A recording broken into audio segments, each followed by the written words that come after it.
coming to get you, Barbara. In Springfield, Oregon, dead Mopar muscle cars are coming back to life. Restored by Mopar master Mark Warman. Joined by his out-of-this-world cousin Dougie. Oh, hi, Mark. His apprentice and daughter, Alyssa. Whoa, whoa, stop. And his childhood best friend, Royal. Mark hates everybody. His protege painter, Will Scott. You got one job. This is Graveyard Carz. So today we are installing the drivetrain, the much anticipated and awaited drivetrain in our 1969 Cuda A57 4-speed car. A57 means this what engine? 383. That's right, with a 4-speed transmission. And how many of those did they build? I don't know. Take a wild guess. I mean, 600. 378. That was a good guess, though. Not bad. Whoa. So we have everything detailed out completely and ready to go in. It's just Doug and I doing it today. We just got back from having our haircut. Now, this is a fact, all right? I've known Doug my whole life. He saves his toenail clippings, his fingernail clippings, and his hair clippings. No, I don't save my fingernail clippings. I do have some hair, though, from a haircut like when I was 28 or something. That is not normal. I don't have a lot of hair. As you can see, it's thinning, but I'd like them to take as much off as possible and still have it look kept. Doug walks in for his appointment and walks right back out. Comes out to the car and sits down. What, she busy? No, she did it. It looks exactly the way it did before we walked in. The same Frankenstein bang cut, the same goofy looking sideburn stuff. That's exactly it. It was 3 inches longer. Or do you have the old hair clippings? You like to save them. Why would I keep an old bag of red hair from when I was 28 years old? Why not? Picasso, he saved that stuff. You start heading down that road, next thing you know, in Picasso, you're Van Gogh, you're cutting off your damn deer, you've lost your mind, right? You want to put a drivetrain in the car? Kind of like that right there. You like that, Doug? I like it. Okay. That's perfect. It is a 69 Cuda. It's the real Cuda model, the first year for the actual Cuda name. Leaf springs are loose, so they move a lot. You want to go ahead and set yours? Yeah. The package that it comes with is an A57. They had an A56 and A57. So the A56 was the 340 Cuda. The A57 was the one we have now. That's your 383 Super Commando. And then the bad boy of them all, the A13, that gave you the 440 Super Commando. All of them rare. This is one of only 130 built in a fastback with a 4-speed transmission. Okay, I'm lined up with my holes. Just gotta get to go in. Okay, Beautiful. You fall in? Yeah. Great, let's put a couple nuts on there. It's a little tight up in these pockets because these A-bodies are, Goodness. see that it's got the torque box on it, like you see later on the E-body big block cars, the 440s. Yeah. This A-body also has the subframe connectors or torque boxes, primarily because it's a big block in an A-body. They wanted to reinforce the bottom of that car. So it also has the torque boxes, like our 70 and 71 E-bodies do, and some of the B-bodies. I think Frankenstein had big hands and that squared off haircut. Mark's been calling me Frankenstein forever. You know the app where you can go online, you can turn in a picture and it'll scan the picture and try to find somebody that looks like it? I did that with Doug a few years ago. Fred Gwynn, dressed up as Herman Munster, and Boris Karloff as Frankenstein. So don't think for a second that I came up with that. He is like some kind of an obscure love child of those two. Oh my God, I don't even know what that means. The only thing missing on Doug is the bolts in his neck. God, my cousin is crazy. And he hates fire. Dougie got his face burned off one time in a marshmallow incident. Marshmallow incident. So he's not a big fan of fire. Okay, so this is around 1971. We're down at Granny and Papa's place, my grandma and grandpa on my mom's side. So when we were down there on the weekends, the cool thing was Papa'd fire up the fireplace. We'd have some old 8mm movies ready to go. And we'd sit around the little fire with sticks roasting marshmallows, right? Now the thing with Dougie, he loved a black marshmallow. He wanted to roast it until it was black, so he left it in the fire. Well, You leave it in too long, it catches on fire, and that's what happened. He goes berserk, he freaks out, because this is his marshmallow, pulls the stick back so fast that the marshmallow slides off the end of the stick and hits him right on the cheek. And it's melting and burning on his face. You can almost hear the Gregorian chants and everybody's screaming. People are panicking. Granny yells out, I got it, I got it. She reaches into the fire where they had a little coffee pot, grabs the pot out and chucks it on his face. Now Dougie's face is boiling. He runs across the yard, so Papa jumps up, grabs a garden rake, and beats the fire out with the rake. You can't make that stuff up. Which is probably why he does hate fire now. After that, we took him to the hospital. So it's just, Mom always said, whatever Dougie does, do the opposite. And that's why I have all the little digits. I don't have any bizarre burns on my face. My eyes are relatively even. All those things are as a result of having a prudent mother who saw something was wrong. See if you can get your hand in here. Well, you're getting yours in there. One finger. That was 2. 2 fingers. See, that's 2. See what I'm saying? Yeah, he exaggerates a little bit. So the real story is that I'm roasting marshmallows with a stick in our little fire pit at my grandparents' house. It caught on fire. I roasted it just a little too long.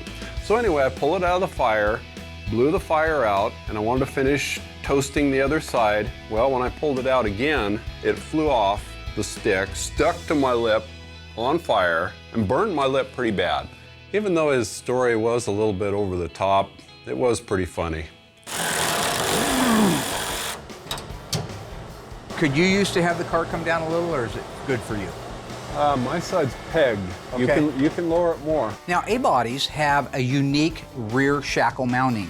Instead of the holes that are built into the body like you'll see on an E-body and you see on a B-body, the A-body uses a perch, almost similar to a front leaf spring perch, that actually bolts onto the body. So you have to have those, they have to be in good condition, cleaned up and mounted into place before you can hang the shackle into it. That's better. Thanks, sir. But it's just an interesting side note. If you haven't done an A-body, there's a lot of different things on it over the B-body and the E-body. Pretty cool stuff. We had our Gabriel Classic shocks here all ready to go on.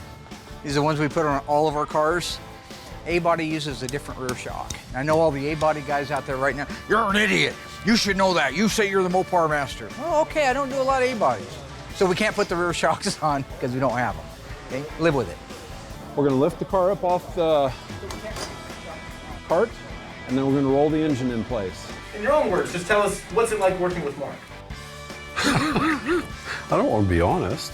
We're having a pretty good time working together, and he just gets a little carried away with his stories sometime, and that does get to be exhausting. As soon as he gets done playing. So anyway, working with Mark is a lot of fun. Remember in The Shining when he's all nuts? He's,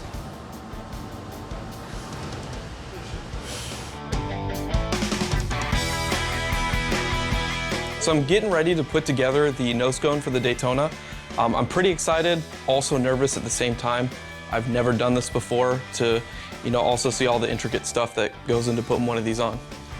Oh, the fun begins. that bucket and the headlight base that holds the headlights themselves, it's all one big unit. What I'm trying to do is just get it roughly set in here and then make some fine-tune adjustments. Whether it's forward or backwards or up or down, control where it sits in space in that opening. There we go. And it needs to be flush. When you look down on it, you want the same reveal or as close as you can get all the way around the headlight, between the headlight and the nose cone. Centering the headlight door is all done with these adjustments right here. Really difficult. So taking one of these nose cones apart is a lot more fun than putting it together. Taking it apart, it's all old paint, so you're not really worried about scratching paint. But putting it together is a lot more difficult because you gotta be careful with every single thing that you do, that you don't scratch it, have to get it repainted. To be able to see all the parts that make it up, how intricate it is, how really advanced for its time it was. And when you consider they only had a few months from conception to have the car done and ready to race at NASCAR, it's really an engineering marvel. The two big brackets, they are huge, they're massive. They're called Z brackets because they're shaped sort of like the letter Z. That's the main structure for that front end. It bolts onto the nose cone and then it bolts onto the frame exactly in the same position that the front bumper would bolt on. So there is all your integrity. Other than that, it's across the top of it where it marries into the latch tray. Those are the things that hold that great big heavy nose cone in place, which is why it wasn't considered a 5-mile-an-hour bumper. Oh my goodness. On top of the fact that it would just crush in if it did get hit at 5 miles an hour. The park lamps are from a 1969 Plymouth Valiant. That's the car that those were borrowed from, because remember, they didn't have time to go out and make a brand new park lamp for this front end. Cool, cool. In 1972, this car was wrecked. It had another nose cone put on it. Now, back then, you could go into the dealership and buy the nose cone, buy the grill piece. The grill, if you look carefully, that's in this car and has been since 1972, has hexagon openings. Little hexagon, look like little stop signs. That's the pattern of the grill. The majority of the Daytonas were an oblong-shaped opening.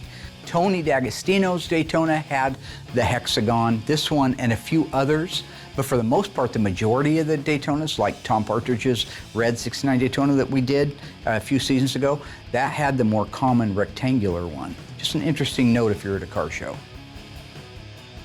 So I'm pretty happy I got the nose cone built out. It's ready to go on the car. Justin did an excellent job building out the nose cone for our Daytona. There's a lot of pieces I had mentioned before, a lot of detail, a lot of accuracy, but he built it out to perfection. And where we're at right now is it's time to install it on the car. I've been waiting a long time for this to get mounted on the car, so it's gonna be, just another learning process. And that's the last major piece before this car gets to fly home.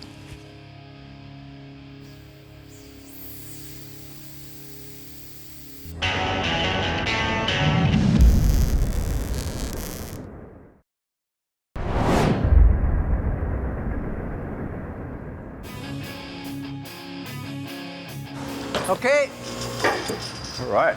let's get that K-member moved under there. We have the rear axle assembly installed so it's counterbalanced. Right, Dougie? Yep. And you're ready to install the drivetrain, the front? I am. K-member engine transmission. Uh-huh. Think they're gonna go in smooth? Yeah, I think they're gonna go in smooth too. So let's do it. You ready? I'm ready. Okay, here we go. Yes. On our little A57 Cuda, a couple of notable things as you see us putting it together. Those valve covers, you think, why did they put chrome valve covers on it? That's hokey. Why doesn't it have the original painted valve covers like all the other engines that we do? Because that's factory. If you got a 69 Cuda, 383 big block Cuda, or I believe it's even true on the Formula S, but I'm not 100% sure of that, they were chrome valve covers. So we had to seek out a set of original chrome valve covers, have them re-chromed and put them on this engine. I think that fan should just barely clear the core support. What do you think? Oh boy. Yeah, that's gonna be Okay, pretty go ahead close. and lower down. Yeah. Okay, I need to shift her over a little bit, Mark. Remember when Jack was down in the bar with his imaginary bartender? Uh-huh. Yeah. Lloyd. Lloyd. Yeah. That was great. Sorry, guys. I'm getting old. I'm winding down, running out of material. This is my 14th season, 10 years. It's a lot of comedy. So another really cool thing is on the big block A body, the 383 and the 440 cars, the exhaust manifold on the left-hand side is very unique. Is this See that gonna cool clear the exhaust manifold? I love it. I do too. All right, here we go. It flattens out as it goes around the steering column to almost nothing. Those are super rare and super expensive to find when you can, because nobody reproduces them, and they only built a few of these cars in the beginning. Cross members going on. Okay. I was a little bit concerned with the installation of the drivetrain and the Cuda from a standpoint of fitment, because it sounds like an awful lot to put that great big 383 in a little A body. Did it go on?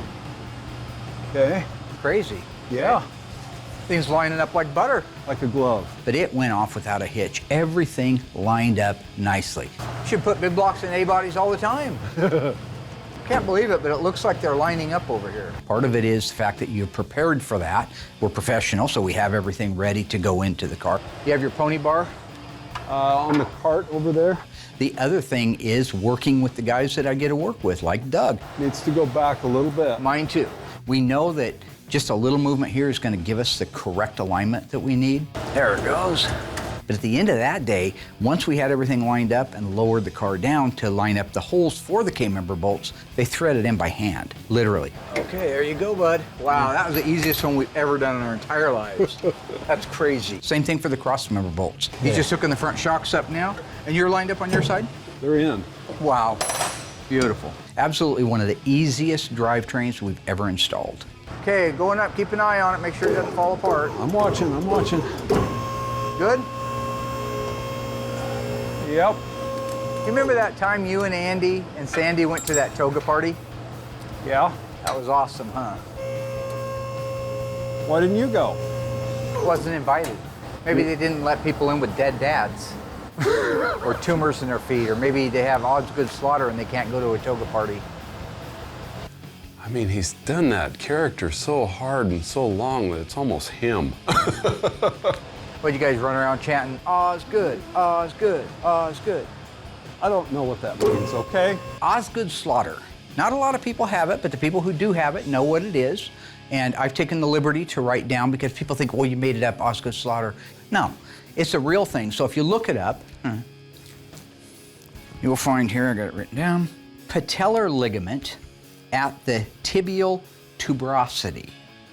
All right, that gets swollen right there. So you can't see it, but that's the knot on the front, all right? When I was 14 years old, I first discovered I had it because I was sitting at Burger King with my sister and her girlfriend, Paula. Paula was one of those weird kids always swinging their damn feet and legs underneath the table, right? So I'm sitting there eating my little Whopper. Her little legs is going underneath her. Well, it goes too far and she sticks a hoof right into my Osgood slaughter. Sent me right through the ceiling. You kick a guy in the slaughter, man, and you get his attention. It's the next best thing to a nut shot. So you just remember that, ladies. If you have a husband with Osgood slaughter, give him a good kick right there before you go to the last alternative. So all we got to do now is just raise this transmission up. You see that, camera boy? Back in season 2, I took one of the camera boys for a ride in my new SRT Challenger. Scared the crap out of him. You ever been 200? No. Want to? I don't know. One of the funnest things from here, after this thing's all put together and rolling, is we get to do the stripes on it. You guys see this blackout right here? Yeah. That's all part of the A57 package. It gets a stripe down the side of the car and down the center of the hood and over the header. Nice. The graphics on the 69 Cudas. This is a wild combination. The only other time I've seen this much in the way of graphics mixed in with actual paint to make it up was the Rambler Scrambler. I did one of those cars years ago, and that was part paint and part decal. In this particular case on the Cuda, the front and the rear valances and where they wrap around the corners is paint, but the rest of it, the rockers, the bottoms of the doors, the back edge of the fender, the leading edge and the back edge of the quarter panels is all decal. It's a combination, so you have to have that black exactly where it goes, has to fade out to where the bumpers would be because it has to hide that transition from decal to paint. So it's going to be a real fun one to put together, and it's going to, I think, be striking with that B5 blue on it. I think it'll absolutely be a stunning car when it's all together. So that is a complete wrap on the drivetrain install of our 69 Cuda. This is our A57, one of 130 made with 4-speed, fastback B5 blue black graphics on it. With all of that done and wheels and tires and now a roller, we can get it sent over to Stan's Upholstery, have the headliner put in it. When it comes back, this will be a fairly quick put together because one of the biggest components that goes to the interior of that car is the dash assembly.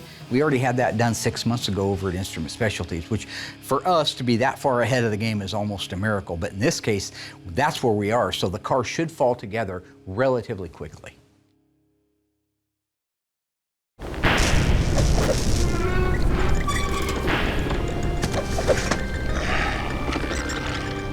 Back in season 6 of Graveyard Cars, we restored this gorgeous blue 1967 GTX convertible. What engine did it have from the factory? Was it a 426 Hemi, 440 Super Commando, 440 6-barrel? If you think you know the answer, stay tuned after the break. We'll let you know.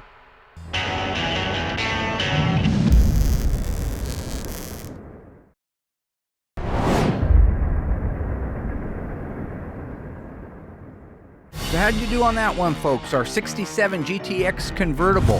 What engine did it have? If you said the 440 6-barrel, Well, you're wrong on a multitude of levels. This car was a 426 Hemi car. 440 Super Commando was standard, and those were the only two engines you could have got in that car.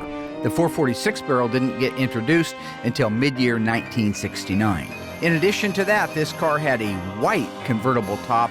It was a blue-on-blue car and a 4-speed manual transmission.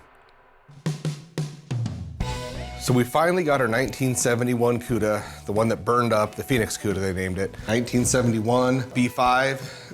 71 B5 is different than the earlier years. It's a little bit darker. So what Will's talking about is the difference between the B5 Blue in 70 and the B5 Blue in 71. Well, first of all, just to be clear, in 1970, the B5, the actual code was EB5. And the reason for that is the introductory year for that B5 Blue was 1969. It's letting you know it was introduced in 69. The B5 Blue you see on the fender tag in the broadcast sheet for the 71 Cuda is GB5 because the introductory year for that new color combination, that new toner, was 1971. G represents 71. E69, F70, like my FK5 burnt orange Charger, that F meant 1970. So the G means it's a 71. So if you actually look it up, GB5 is a different formula and darker than EB5. It's ready for our final primer. We're not pre-painting anymore, so we're doing one extra step by doing the primer to avoid the pre-paint. So I've noticed that Will's just lost his damn mind now.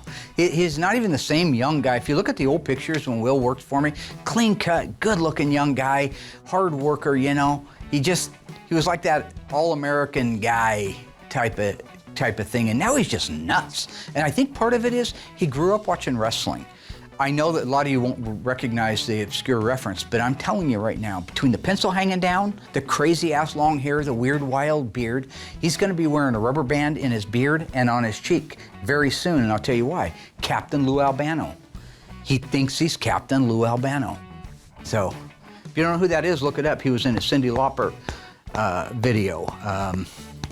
Girls Just Want to Have Fun. We've masked it up. Car looks really good. The car's clean. The metal guys did a great job. The body guys did a great job. I'm gonna have Noah, because Noah's been with me for about a year now. He's really good at what he does, and we're at that point now where we just gotta fine tune him. Because I've had him do a lot of priming, a lot of epoxy priming, but with this is a final primer, and he should treat it as if he's painting a car. So it's just real important to take time with him because I'm not that great of a teacher. Probably why I go through a lot of helpers. Just between you and me, I don't know anything about Will teaching other people some of the stuff that I've taught him the right way, and he just chose to do it his own way. So it's a little bit like that blind leading the blind. I learned from Mark 25 years ago, and we've had to make adjustments because maybe that way wasn't the right way. Times have changed, things are different. All right, Noah, so here's what we got. This is our third primer. It's the first time we're doing the third because we're skipping the pre-paints. He's in there saying, well, do this, do this, do this. So I think the other guy need me in there saying, this is how you do it, because I told Will how to do it, but he chose not to do it. All right, so what about that question? The system that we have in place now is super crucial for Noah to learn that now also. I want you to come in here first and foremost and just get one coat on the breakthroughs. Once you have addressed, kind of went all around the whole entire car, let that flash, and then come in and then do 2 heavy coats over the whole entire car. So when we get a car back from the body shop, after they've blocked the primer and whatnot, if you have those breakthroughs, that usually means that's a problem area. Well, that's exactly what it means. And really look at it in case there's something we've missed, because this is our final primer. So once we block down what you put on, it goes right to paint. So it's always just a rule of thumb, 1 coat of primer on any breakthroughs or any area they struggled with. And they'll put notes sometimes, you know, hey, put a couple extra coats here. All the breakthroughs, just 1 good coat, and then 1 whole coat, then come in and do another coat. And then even though I know you will do a perfect job, just come get me, let's walk around it together, make sure everything looks good. And then at that point, we'll be done with this and we can hop on it next week to block it out and get it ready for paint. Sounds like a plan. Thank you, sir. See, I build my guys up. I'm not like Mark. What's the next question?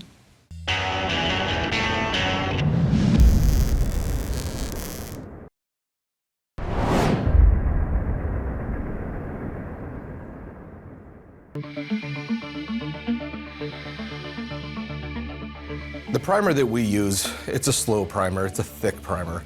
You can't use infrared on it. You can bake it, and when you bake that, it dries the top surface, but it's not fully cured. What I like to do is set the booth, 60, 70 degrees. He'll go in there, put his first coat on, just kind of the breakthroughs and whatnot. Let that sit for 15, 20 minutes. Let it really, really tack up where you can just, kind of fingerprint it, but not. And then we kind of hammer on the last couple coats. The whole car doesn't need to have 3 coats, but if there was a problem there, then that does need that extra coat there. So it's just to ensure we got enough millage there to work with in case they didn't get it good enough. So it's always good to communicate with your body man, see where you're at, why'd you break through here? And they'll tell you, they'll be like, hey, can you put 2 extra coats right here? No problem. So we address those areas first, then a couple over the whole car, so that way when we block it, we know we have enough material to work with in the areas that weren't very good.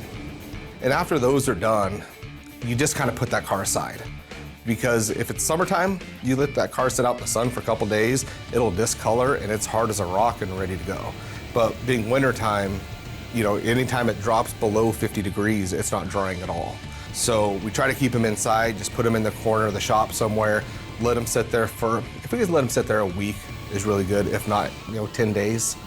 That way it's fully cured, so when we go to sand it, we block it, get it ready for that nether prime job. There's no swelling, there's no shrink back, there's no issues. So in the wintertime, it's nice to let those things sit for like 7 to 10 days. When we're doing a solid color, I don't typically seal them. I really don't have any concerns. Doing a metallic, you don't need to, but it is nice just to have that reassurance that you got all your 320 grit scratches out. So on a metallic, I seal it just to be safe. That way, if I see something, I can just go in there, sand it a little bit, and move on. But yeah, all metallics, I'll seal. Solid colors, I really don't.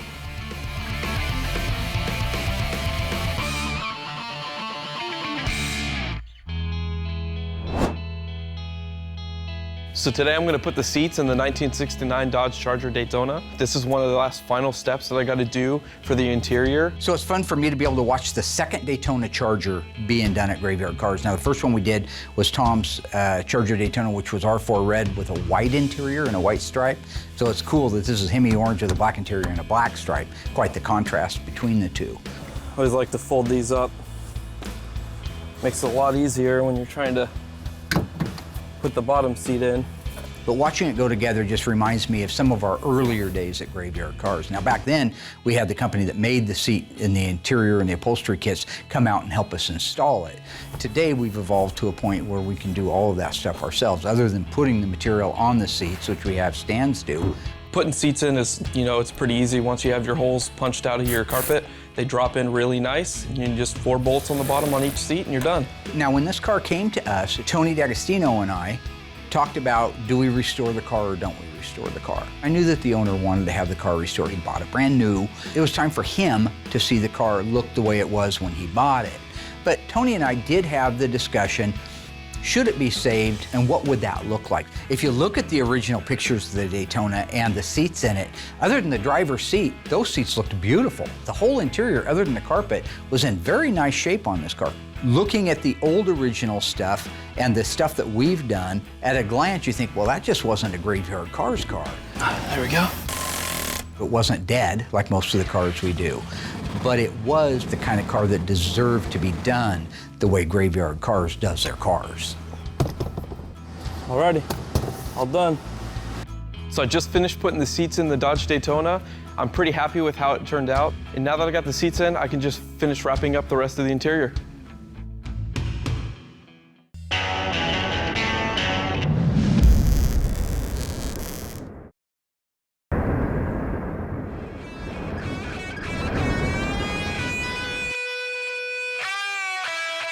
Mark does keep me pretty busy with a lot of odd jobs around here, and when I'm not busy building engines, he's always got something to do, and he had me doing a lot of wall control shelving one day, and I'm kind of a jack of all trades around here.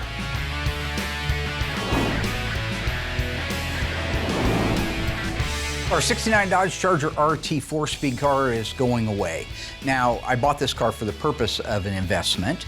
It was missing the original engine. I happen to have a date code of 69440 for it, so I finished building that out. It wasn't rebuilt, but it was a good running old engine that still needed the correct exhaust manifolds, intake manifold, correct carburetor. I got hold of Tony's Mopar parts, and he helped me with some of those hard to find parts, because this is a 4-speed car, and so that carburetor for a 69 440 with a 4-speed is a different part number than with an automatic. The transmission that's in it is not the numbers transmission, but it did have it. It just happened to be seized up from setting in the mud for 30 years. But I had one that would shift and would get the car moving around and mobile. Cars that are able to run and drive under their own power just sell better. So if you've got a car project and you want to sell it, get it where it at least rolls. This car is going to be a beautiful car for somebody. It's got nice options. It's a Tic-Toc Tac N85 car.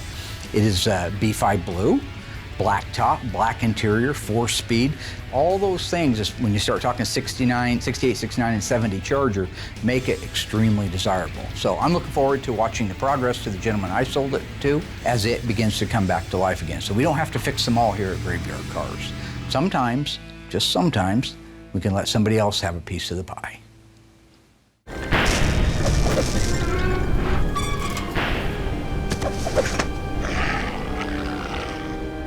Back in season 4 of Graveyard Cars, we restored this gorgeous 1970 Plymouth Superbird with a 440 Super Commando in Alpine white. True or false, the transmission behind that was an automatic. If you remember the episode in the car, shoot out your answer, stay tuned, I'll let you know how you did.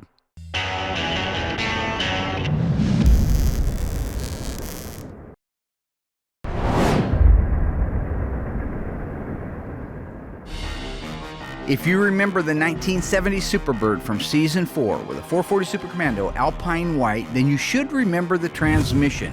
If you answered true, you're absolutely 100% correct. One of 626 Plymouth Superbirds made with a 440 Super Commando and an automatic transmission.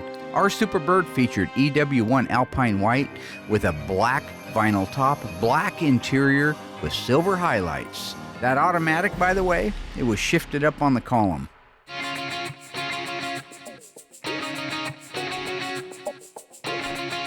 Will has a few pieces that need final paint on them for Cindy D'Agostino's 1970 Challenger. Real estate is so valuable here.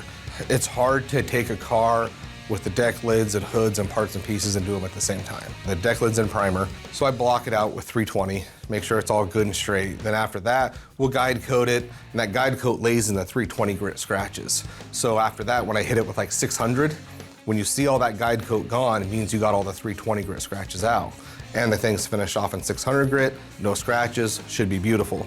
Then at that point, I know I'm safe. So these parts can go in the booth. Once the sealer's on there, I'll take a step back, let it dry, do an overview, make sure we're good to go, and then go right into my color. And I don't have to worry about scratches, because if there are scratches, they'd be in the sealer. So then at that point, you're looking at 7 coats of the purple, 3 coats of clear. His parts are done. They can get cut and buffed, put on his car, then we're done. This is a FC7 Plum Crazy car. Plum Crazy's been the same formula from day one. It's the most consistent color we have. When we painted the body of the car, we had plenty of paint left over to be able to do the hood and the deck lid. But then, somehow, miraculously, we didn't. We didn't have enough. Throughout the process of Tony's car, I go to mix more paint to shoot these parts. I'm missing a toner, call our supplier, it's discontinued. One of the toners has been discontinued because it was a lead product. So they give me a new formula. Not anything disparaging, but it is not exact. It's not even close. And it certainly doesn't match Cindy D'Agostino's car. So he gets on eBay, finds that toner, we're able to mix it up, get Tony's car all the right color, looking good. If you're painting the whole car complete, then the new formula with the new toner and it's fine, because it's just a shade difference. You'd really have to have the right one sitting next to it to know it's not right. But when 90% of the car is painted in one color and you come back and paint a hood and a deck lid, 2 of the biggest panels on the car, yeah, it needs to match.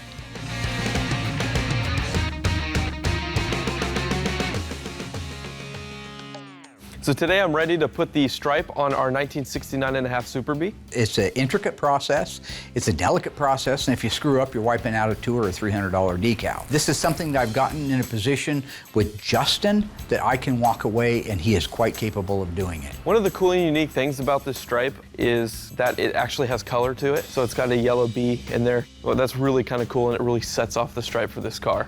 Here's what you got to look at. Number one, Do you have any original pictures of the car? I got original pictures to reference where the decal goes and the car's outside in the graveyard. Number 2, when you put that on there, you have to think about all 3 of those make up basically a stripe around the back end of the car. You have the 2 verticals that go up the quarters, and then the one that goes across the trunk lid. So if the one, say on the left quarter, is setting on the quarter panel and it's a little askew, then you go do the other side, the vertical on it. Maybe it's a hair askew the other way, or maybe it's the same way. Now when you put the one in the middle, you cannot get the ends to line up. So when you lay that stripe out, it is important that you lay the stripe out completely. All 3 pieces. Get an idea where they go while everything's dry. Say if that quarter panel vertical stripe goes here, put a piece of tape. Put a piece of tape on the deck lid where the horizontal one that goes across the deck lid goes, and the same thing on the right quarter. Now you can take all the backing paper off, start laying it out. But even at that, after you put that first one on with the wet solution, you should go mock up the one on the deck lid, and you should go mock up the one on the right-hand quarter just to make sure nothing's moved. So when I say they're difficult, that's what I mean by difficult. The other thing about graphics is when it's a large graphic, and it doesn't have any detail in it. So there's no call out like a billboard decal calls out the engine size in it. Well, where all those call outs are for 383, say, there's a lot of detail in there. There's areas that are cut out and there's no backing to them. So when you go to lift your backing paper off, you can lift part of that letter off. A Bumblebee with this cute little multicolored Scat Pack bee in the middle of it, it has little wings and little legs and things that like to pull up because there's not enough meat there to hold them on the panel if it's not completely dry. So you gotta be really careful installing these decals and make sure everything lines up and flows into another. Hey, you wanna give me a hand really quick? This thing's a little bit long for my short, stubby arms.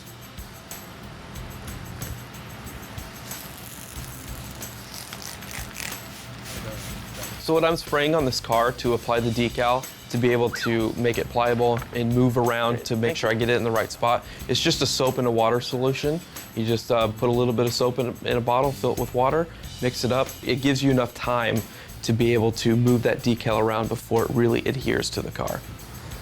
I need to click that over.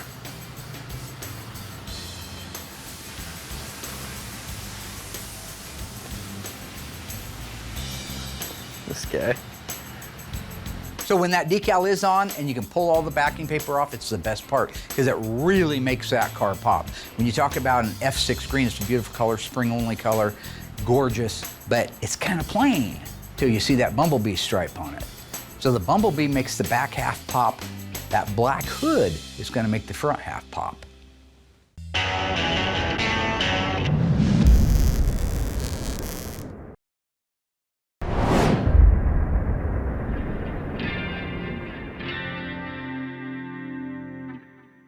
Okay, the final touch on our 1969 Dodge Charger Daytona is about to go on. This young fella right here built out the nose cone all by himself, disassembled it, detailed it, did a very good job. Thank you. It bolts onto the frame rails in the exact same location a regular bumper would. It's just that the brackets are different. And then it also bolts onto the upper core support, the upper tie bar. There's a latch tray up there that holds it. See my shirt? Tango and Cash. Tango and Cash, man. Whoa, Cash and look Tango. at this. Tango and Cash. Cash and Tango. God, he's been talking about it and it's so distant, I don't even remember what the movie was about, honestly. They dance in. They take my drugs. They dance out.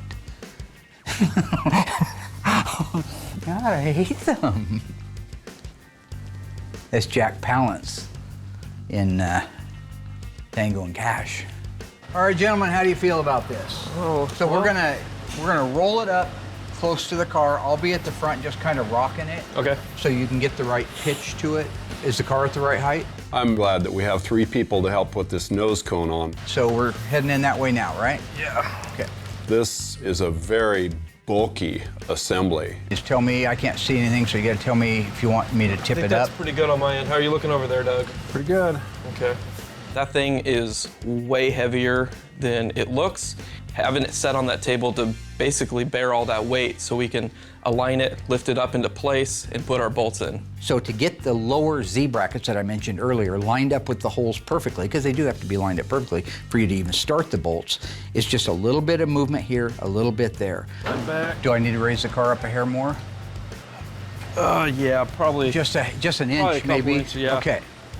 But you've also got this great big nose cone that is made of steel, that's true, but it's also had body work all over it. It's smoother and much nicer than it ever was at the factory. Well, if you lift too hard in an area and it flexes that and cracks your filler or cracks your paint, you're right back to the beginning. Yeah, it's a little off, it'll rock, but we don't want to put a crack in anything. Okay. Let's make sure the rubber down below, Doug, doesn't get caught below the nose cone. I'm gonna go underneath and check it. When we attempted to put the nose cone on the first time, we had some problem with the rubber gasket getting caught between the frame rails and the cones. Tango and Cash. It's a good movie. So I had to crawl underneath and kind of hold those things back out of the way. And anyway, it wasn't a problem. Looks like Doug's side slid over. Is yours sliding over? You got to pull on it. Close. I'm stuck on the bottom. We might have to. Come back a hair. No, lift the car up just one more. A little bit more. Okay. Because the valance. So the risk of damaging this nose cone is having Mark really mad, and you don't want that. And then also Will, because then he's going to have to repaint it. You know, the body guys are going to have to do all the body work to it. So we want to avoid that at all costs. Take our time and get this thing mounted correctly. You drive that thing on there with your shoulder and you're going to be in big trouble. You give it a kick, a smack, something like that, you're going to be redoing the nose cone. You walking in there? There we go. You want to see if it goes back a little bit? Okay. Not getting much. Yeah, there it goes. Go. Okay. That's better. Let me know when you can get one bolt in. To get the back one in to be the smartest one, of course, so it can pivot. You need to go up. Up and back.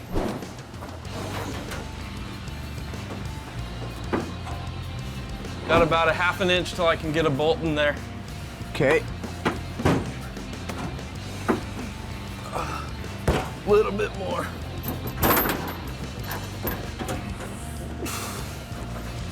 This is why we have so many people working on it. Yeah, I got one. Got one bolt. Get it in all the way, don't take any chance. Not. There we go. Remember in the beginning when, was it Cash? Almost. Putting these nose cones on are not as easy as it looks. Here, Tango, it's Tango. You stop that truck. Okay, about a ½ inch. You got to go around the gaskets, clear the frame rails. You have to lift it up into place. It's starting to look like a Daytona, huh? It is, yeah. There we go. So it went really well. We had pre-fit this nose cone before and had a really nice fit. So that's what's nice about pre-fitting something. You know now that it weighs 1,000 pounds, which it doesn't, a few hundred. But now that it's all built out, we know that we can still get a really, really good line with it. It's just gonna take time. He's gonna have to loosen the brackets where they bolt onto the nose cone, not just at the frame rail mounting area. And so right now he's just getting some bolts anchored into place. I can pretty much leave him to dial this in. He'll have it in an hour or two all set up, and that'll be the last big piece on this car. Good job, gentlemen, good job. Thank you, Mark. Thanks for your help, Mark. They don't need to see Thanks all for your that. help, Doug. Absolutely, yeah, heck yeah. They're the best. Yeah. The A-team. All right. Tell you what, this is really an eye-catching car. This thing is just outstanding. I just love it. Getting the nose cone in place is absolute magic on this car because it tops it off. We got the wing, we got the car, we got the body, we got the scoops on the fenders, the interior, everything except that nose cone. So now with that in place, we can do the final detail and bolt together on it, and it is ready to go home to Florida, and I know the owners can't wait.